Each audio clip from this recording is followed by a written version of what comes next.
मोमिन जो फिदा नक्श पे पाए नबी हो ज़ीर कदम आजो आलम का खजीना ज़ीर कदम आजो आलम का खजीना गर सुन्नत नबवी की करे पैरवी उम्मत तो पास निकल जाएगा फिर इसका सफीना तो पास निकल जाएगा फिर इसका सफीना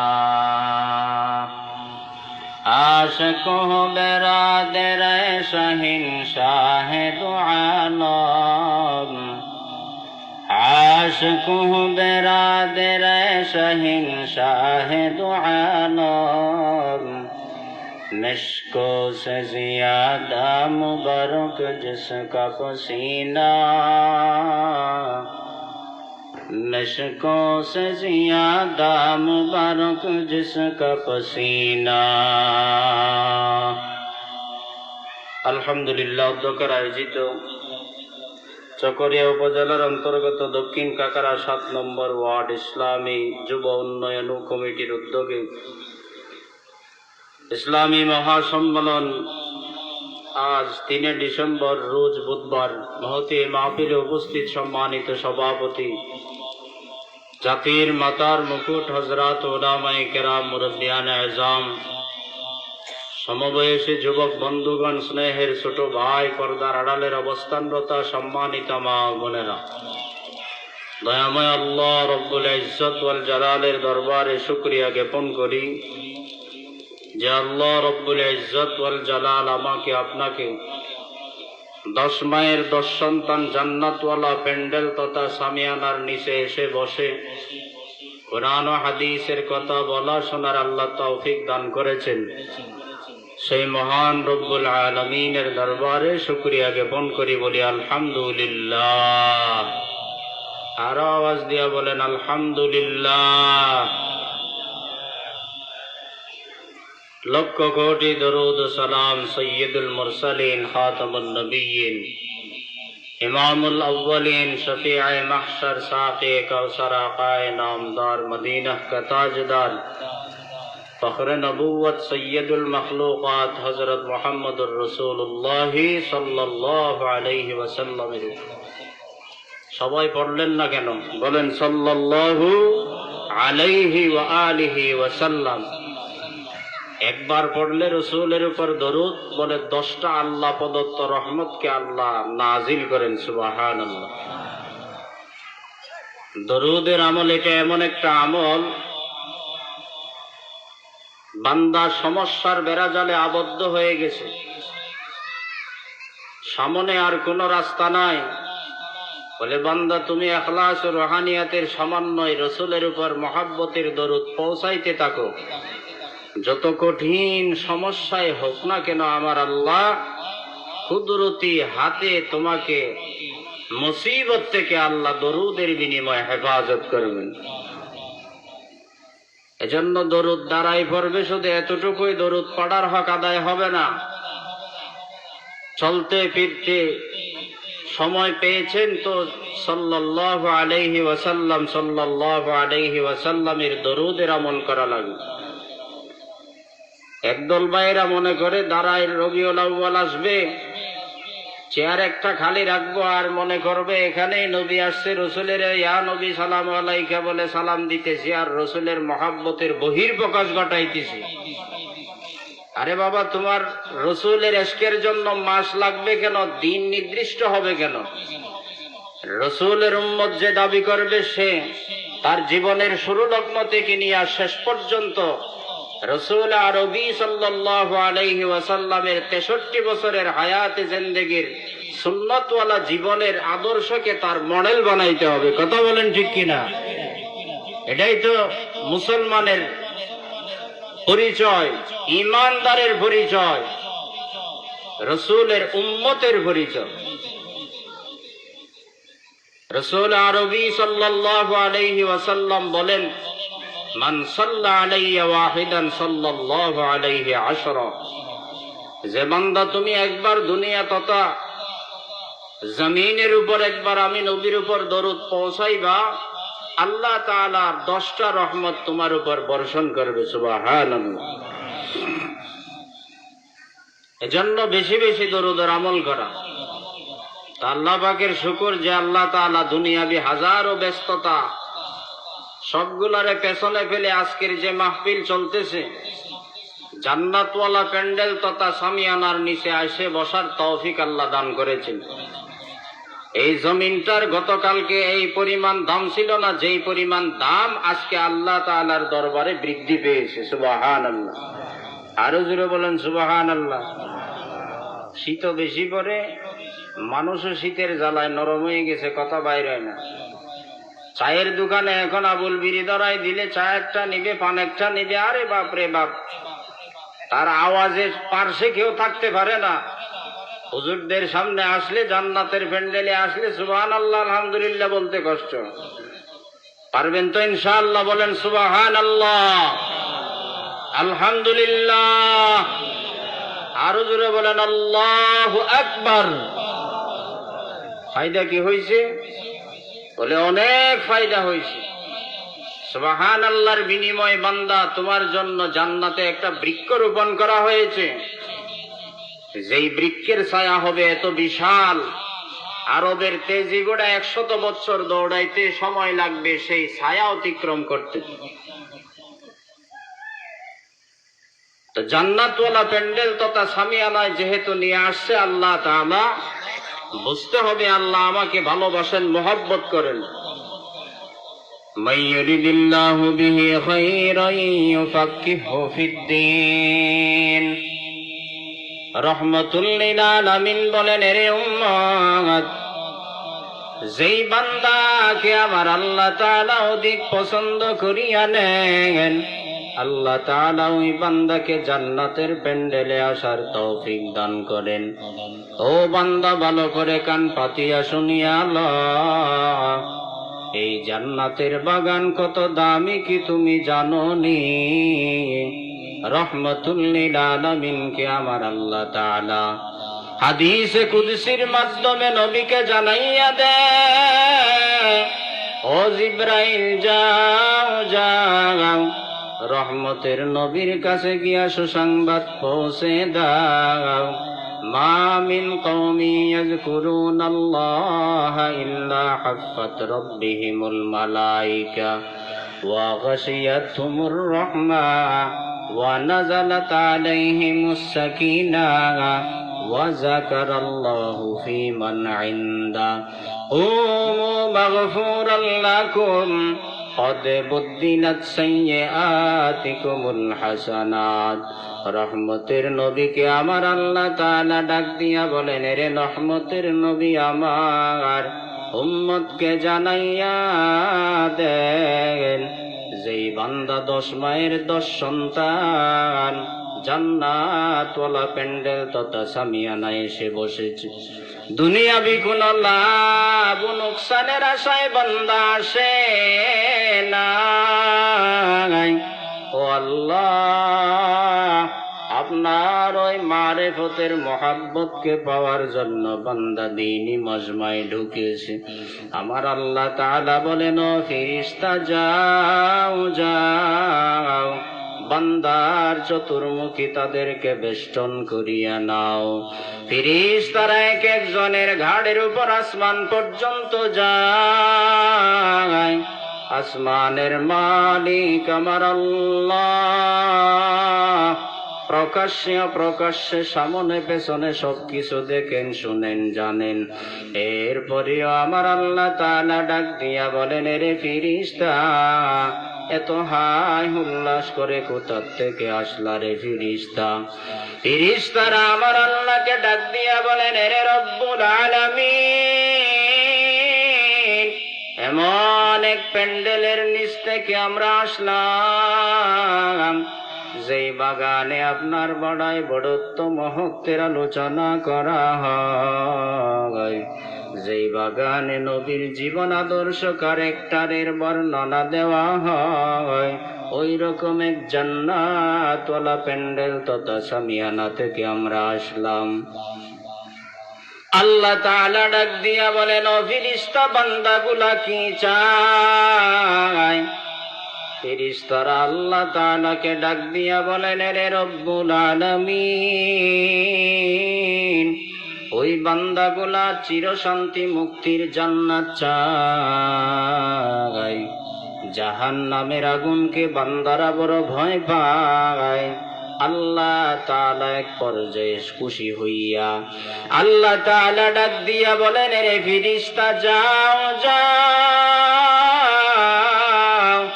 আমার বান্দাদেরকে সুসংবাদ শোনাইয়া দাও। বান্দা তুমি দ্বীনি মজমায় কোরআন ও হাদিসের মজমায় আল্লাহ তাআলার মহব্বতকে পাওয়ার জন্য ঢুকলা। আমি আল্লাহ তাআলা তোমার উপরে তো খুশি হয়ে গেলাম। আমি আল্লাহ তাআলা তোমার জিন্দেগীর সব গুনাহকে মাফ করিয়া আমি আল্লাহ তাআলা বদ আমলকে নেক দ্বারা পরিবর্তন করে দিলাম। সুবহানাল্লাহ। अमालों से बनती है ये जन्नत भी जहन्नम, अमालों से बनती है ये जन्नत भी जहन्नम, ये खाक फितरत में न नारी है न नूरी, ये खाक फितरत में न नारी है न नूरी, इखलासों की आमालो जन्नतों की हमरा, परहेज की मकासद है जो तक़वा से हासिल मान, परहेज की मकासद है जो तक़वा से हासिल मान, बगैर जो आमाल हो इखलास व तक़वा, बगैर जो आमाल हो इखलास व तक़वा, बर्बाद तेरे जिंदगी आए होश नजर मान, बर्बाद तेरे जिंदगी आए होश नजर मान। अल्लाहु अकबर बोलो। रहमतुल लिल आलामीन बोलेन, रे साहाबाए केराम শুনিয়া লও, জান্নাতওয়ালা প্যান্ডেল তথা সামিয়ানায় বসার কারণে আমার আল্লাহ তাআলা তোমার উপরে তো খুশি হয়ে গেলেন। বান্দা তোমার জিন্দেগীর গুনাহকে মাফ করে দিলেন, আর বদ আমল গুনাহকে আমার আল্লাহ নেকের আমল দ্বারা পরিবর্তন করে দিলেন। সুবহানাল্লাহ। আরো জোরে বলেন সুবহানাল্লাহ। খুতবার সাথে আমি একটা কোরআনে কারীমের আয়াত তিলাওয়াত করেছি। আমার আল্লাহ তাআলা ডাক দিয়া বলেন, ইয়া আইয়ুহাল্লাযীনা আমানুস্তাঈনু বিস-সাবরি ওয়াস-সালাহ ইন্নাল্লাহা মা'আস-সাবিরিন। আল্লাহ তাআলা বলেন, রে গোলাম, দুনিয়ার জমিনে কোন মাখলুককে আমি শ্রেষ্ঠ বলে আখ্যায়িত করি নাই। দুনিয়ার জমিনে পোকামাকড়, চতুষ্পদ জানোয়ার আর জঙ্গলার হিংস্র প্রাণীকে আমি আল্লাহ দুনিয়ায় পাঠাইলাম। কোন মাখলুক, কোন জাতিকে আমি আল্লাহ শ্রেষ্ঠ মাখলুক বলে সম্বোধন করি নাই। আমার আল্লাহ তাআলা ডাক দিয়া বলেন, ও বনি আদমের সন্তান, আমি আল্লাহ তাআলা তোমারে বানাইয়া তোমার শ্রেষ্ঠত্বের সার্টিফিকেট আমি আল্লাহ তাআলা তোমাকে দান করলাম। বান্দা তুমি কি জানো না, পিপিলিকার চাইতেও তুমি বড় দামি আমি আল্লাহর দরবারে। ও বান্দা, চতুষ্পদ জানোয়ারের তুলনা আমি আল্লাহর কাছে বড় দামি। আল্লাহ তাআলা ডাক দিয়া বলেন, ওয়ালাকাদ কাররামনা বানি আদম ওয়া হামালনাহুম ফিল বাররি ওয়াল বাহরি ওয়া রাযাকনাহুম মিনাত তাইয়্যিবাত ওয়া ফাদ্দালনাহুম আলা কাসীরিম মিম্মান খালাকনা তাফদীলা। আল্লাহ বলেন, রে গোলাম শুনিয়া নেও, আমি আল্লাহ তাআলা তোমারে বড় সম্মানিত বানাইলাম। বান্দা, তুমি দুনিয়ার জমিনে চলার জন্য আমি আল্লাহ উঁচু বাহনের ব্যবস্থা করলাম। বান্দা, তুমি পানি পথে চলবা, আমি আল্লাহ তাআলা সেখানেও তোমার জন্য বাহনের ব্যবস্থা করলাম। আল্লাহ বলেন, তোমারে সম্মানিত বানাইলাম, সর্বশ্রেষ্ঠ মাখলুক আমি আল্লাহ বানাইলাম। আসমান আমি আল্লাহর দেওয়া মাখলুক, জমিন আমি আল্লাহর দেওয়া বানানো মাখলুক। আসমান আমি আল্লাহ শ্রেষ্ঠ বলি নাই, জমিনকেও আমি আল্লাহ তাআলা শ্রেষ্ঠ বলি নাই। ও বান্দা, একটু ভালো করে চিন্তা ফিকির গবেষণা করিয়া নেও। আমি আল্লাহ তাআলা আরো বহু জাতিকে বানাইলাম, কোন জাতিকে শ্রেষ্ঠ বলি নাই। কারণটা কি? অথচ বান্দা বাহ্যিক সুরতে একটু তাকাইয়া দেখো, ভিন্ন মাখলুক যত আমি আল্লাহ দুনিয়াতে পাঠাইলাম, সব মাখলুক তুই বনে আদমের চাইতে বড় শক্তিশালী। ঠিক নেই? কথা বলেন, ঠিক নেই? বাঘ আমি আল্লাহ বানাইলাম, তোমার তুলনায় বড় শক্তি। ও বান্দা, চতুষ্পদ জানোয়ার আমি আল্লাহ বানাইলাম, তোমার তুলনায় বড় শক্তিশালী। খানার লাইনে শক্তিশালী, চলার লাইনে শক্তিশালী। ও বান্দা, 24টা ঘন্টা প্রতিটা সেকেন্ড আর মুহূর্তের মধ্যে দুর্বল জাতি তোমার তুলনায় আর কেউ নাই। তুমি হলো সব থেকে দুর্বল। সুবহানাল্লাহ বলুন। আল্লাহ তাআলাকে ডাক দিয়া বললাম, রে আল্লাহ, সব থেকে দুর্বল মাখলুকটা কেমনে আবার শ্রেষ্ঠ হয়ে যায়? আল্লাহ তাআলা ডাক দিয়া বলেন, রে গোলাম, ভালো করিয়া কান পাতিয়া শুনিয়া ল, দুর্বল হওয়াটাই তো আমি আল্লাহ তাআলা শ্রেষ্ঠত্বের কারণ। সুবহানাল্লাহ। এক বাপের 5টা সন্তান আছে, একবারে সব থেকে যেটা ছোট, তার প্রতি সবার মায়া আদর মোহাম্মত, তার প্রতি সব ভাইয়েরা মা বাবারা দুর্বল থাকে কিনা? সবাই তার দিকে নজর কেন? বলে সে বেশি সবল, সেজন্য। বলেন, কথা বলেন না কেন? সে বেশি সবল। 5 ভাইয়ের মধ্যে যে বড় ভাই আছে তার তুলনায় সব থেকে যেটা 5 নম্বরের, সে কি বড় সবল না দুর্বল? এই দুর্বল, এই জন্য সবাই 5 ভাই, মা বাবা, আত্মীয় স্বজন, পাড়া প্রতিবেশী তার দিকে কেমন জানে মহাব্বতের নজর। কেন? বলে সে বেশি শক্তিশালী, এই জন্য না। তার দিকে বেশি নজর হওয়ার পেছনে কারণ একটাই, সে অতি দুর্বল। আর এই দুর্বলতাটাই মহাব্বতের বহিঃপ্রকাশ। সুবহানাল্লাহ। আল্লাহ বলেন, ও বান্দা, ও নবীর উম্মত, আমি আল্লাহ যে তোমারে শ্রেষ্ঠত্বের মাকাম আমি আল্লাহ তোমাকে দান করলাম, এর পেছনে একটাই কারণ। বান্দা শুনিয়া নেও, তোমার মতো দুর্বল দুনিয়ায় কোনো মাখলুক নাই। এই দুর্বলতাকে পুঁজি বানাইয়া আমি আল্লাহ তোমাকে শ্রেষ্ঠ বানাই দিলাম। সুবহানাল্লাহ। আল্লাহ বলেন, ও বান্দা, ও বনি আদমের সন্তান, ভালো করিয়া শুনিয়া লও, দুনিয়ার মধ্যে চলার জন্য তোমার সাহায্যের দরকার। বান্দা, তুমি সাহায্য ছাড়া চলতে পারবা না।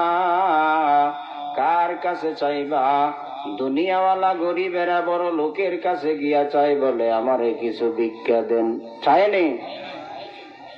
এরে বড় লোক, এরে টাকাওয়ালা, এরে দালান কোটা বিল্ডিং ওয়ালা, আমারে কিছু ভিক্ষা দাও। ওই বড় লোক যদি সামর্থ্য থাকে তাহলে কিছু দিবে, কিন্তু সকালে দিবে, রাত্রবেলা দরওয়াজা বন্ধ। ঠিক নেই? আরো জোরে বলেন ঠিক না বেঠিক? সকাল বেলায় দরওয়াজা খোলা, কিন্তু রাত্রবেলা দরওয়াজা না। রাত্রবেলা যদি সাহায্যের জন্য যায়, কেমন জানি তাকে ধমকি দিয়া পাঠাইয়া দেখ, বলে ফকিন্নির গোষ্ঠী সময় পাইলি না, বলে কিনা?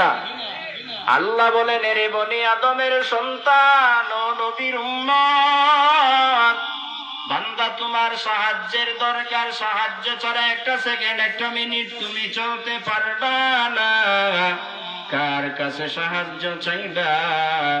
দুনিয়াওয়ালারা তো দুর্বল, দুনিয়াওয়ালার পুঁজির মধ্যে দুর্বল, দুনিয়াওয়ালারা বড় ভাবি,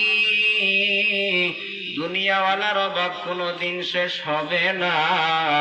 ও বান্দা, তোমাকে সকালে দিলে রাত্রবেলা দিবে না, রাত্রবেলা দিলে সকালে কেমন জানি তার দরওয়াজা বন্ধ হয়ে যায়। সাহায্যের যেহেতু দরকার, আমি আল্লাহ তাআলার কাছে সাহায্য চাও। বান্দা তুমি আমি আল্লাহ তাআলার কাছে সাহায্য চাইও। আমি আল্লাহ তো এমন এক রব্বুল আলামিন, দুনিয়াওয়ালাদের দরওয়াজা বন্ধ, আমি আল্লাহর দরওয়াজা কোনোদিনও বন্ধ হয় না।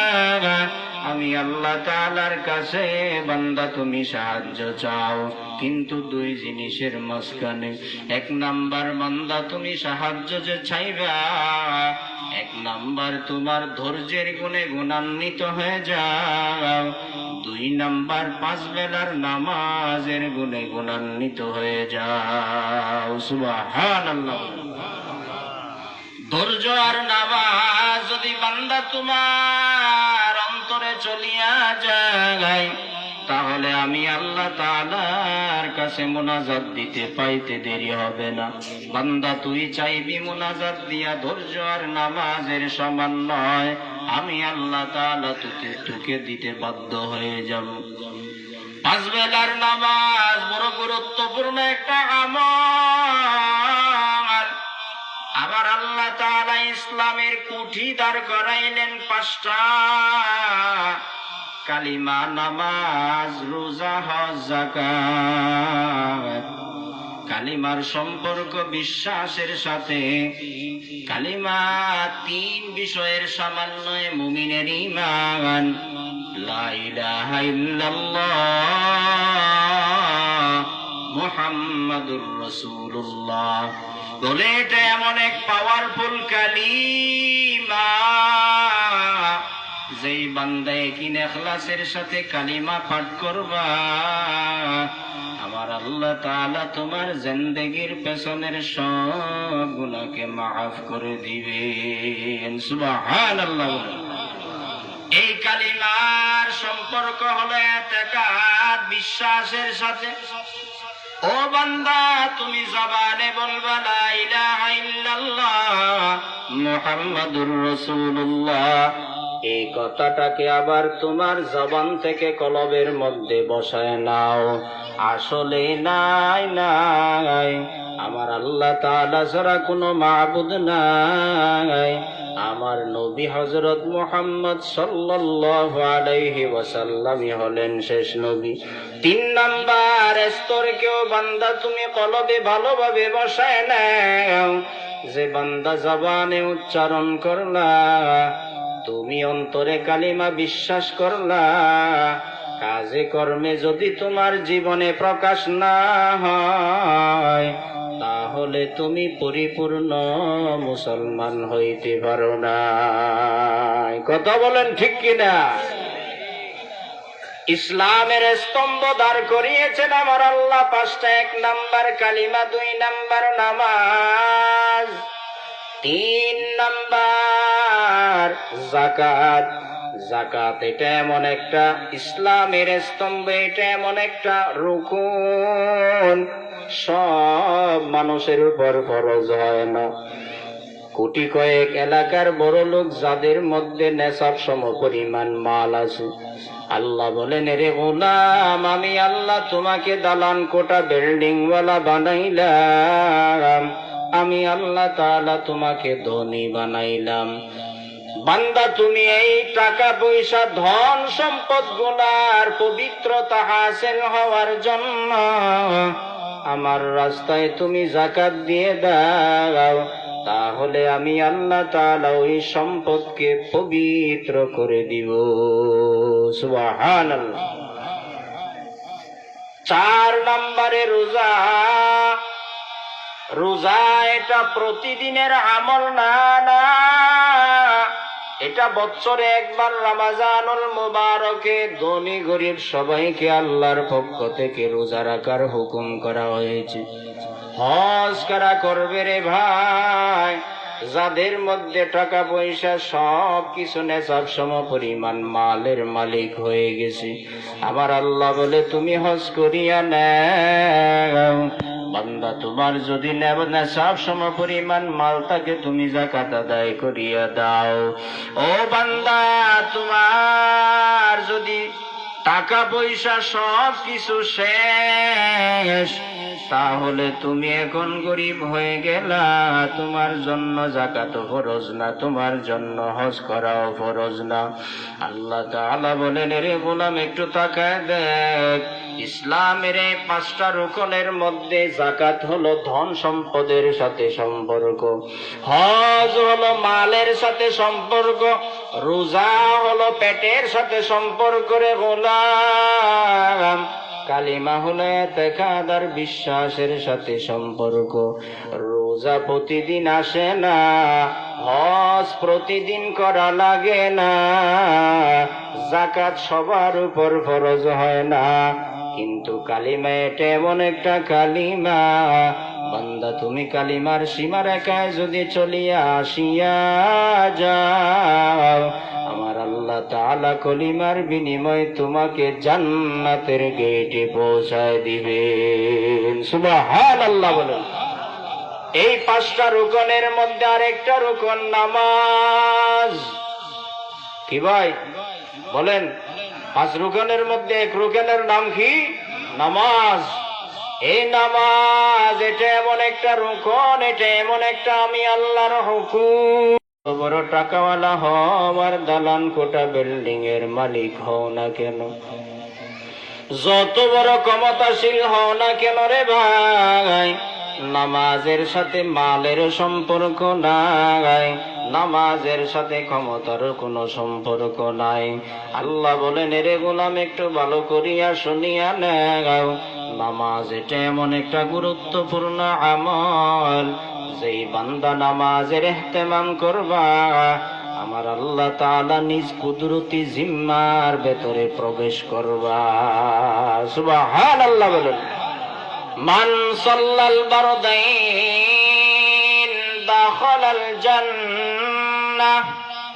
নবী রাহমাতুল লিল আলামিন বলেন, রে উম্মত, 5 বেলার নামাজের ইহতেমাম করিয়া নাও।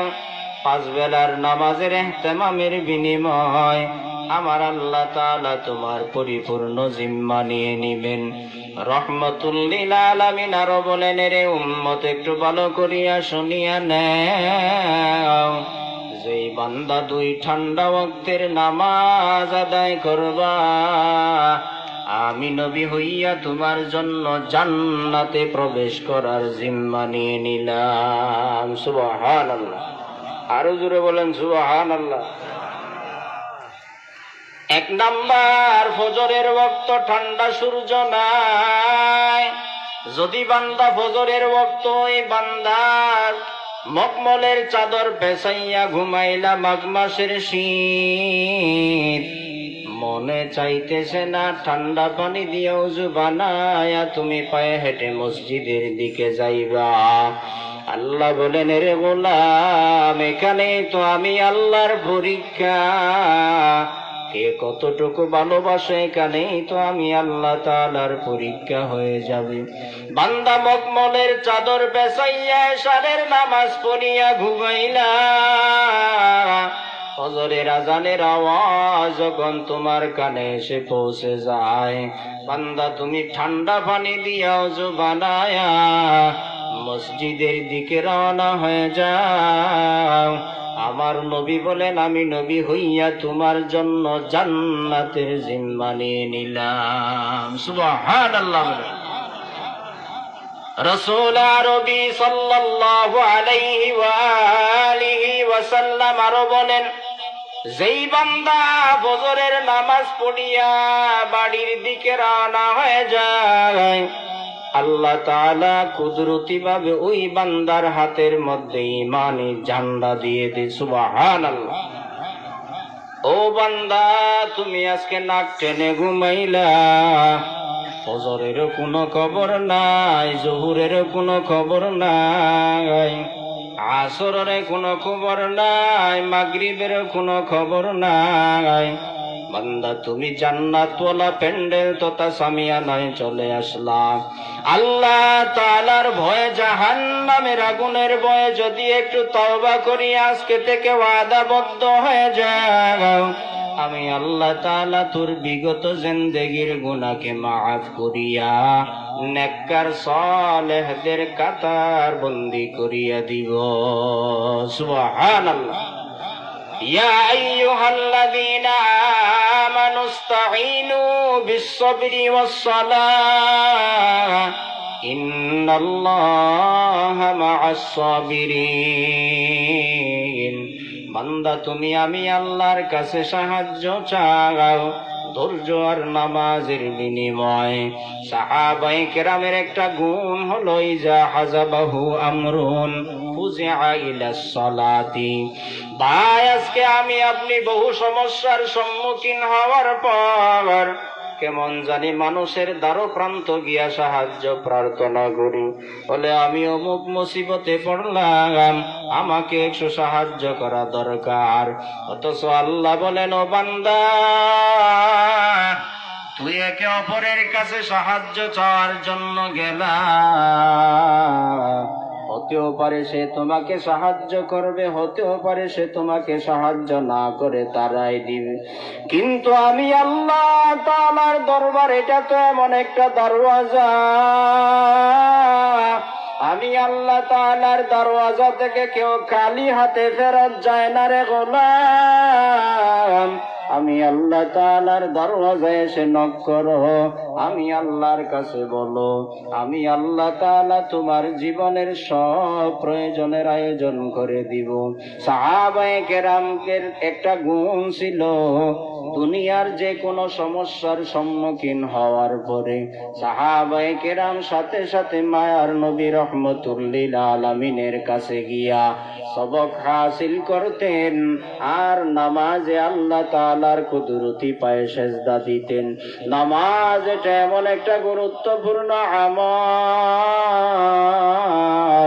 বলে বান্দা নবী রহমতুল লিল আলামিন দুনিয়া নামক গ্রহ তথা জমিন থেকে ৭ আসমানের উপর পর্যন্ত মায়ার নবীকে আমার আল্লাহ ৭ আসমানে একটা পাড়ি দিয়া মেরাজ করাইলেন। ও বান্দা, তুমি যদি আমার আল্লাহ তাআলার সাথে কথা বলতে চাও,